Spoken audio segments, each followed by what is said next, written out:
La prescription de médicaments chez la femme enceinte nécessite une attention particulière pour éviter tout risque pour le fœtus et la mère. Une consultation médicale est essentielle. L'hypertension artérielle chronique peut persister après l'accouchement, nécessitant un suivi médical rigoureux pour prévenir les complications à long terme. La méthyldopa est couramment utilisée pour contrôler l'hypertension sévère chez la femme enceinte, bien qu'elle puisse provoquer des effets secondaires comme la sédation. Les diurétiques et les inhibiteurs de l'enzyme de conversion sont contre-indiqués pendant la grossesse en raison de leurs effets néfastes sur la perfusion utéroplacentaire. Les femmes diabétiques doivent surveiller leur HbA1c avant de planifier une grossesse pour minimiser les risques de complications comme la rétinopathie et la néphropathie. Le diabète gestationnel, souvent diagnostiqué au deuxième trimestre, peut entraîner une macrosomie fœtale, justifiant souvent une césarienne à la 38e semaine de grossesse.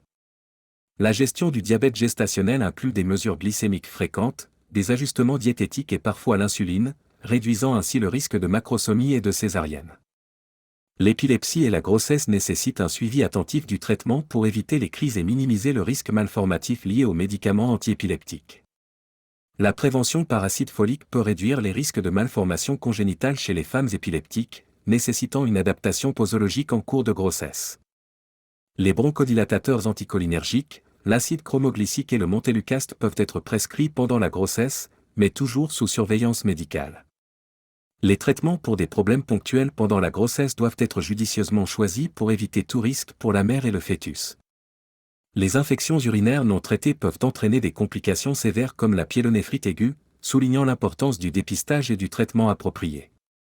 Le paracétamol est le médicament de premier choix pour traiter la douleur pendant la grossesse, contrairement aux INS qui sont contre-indiqués après 28 semaines.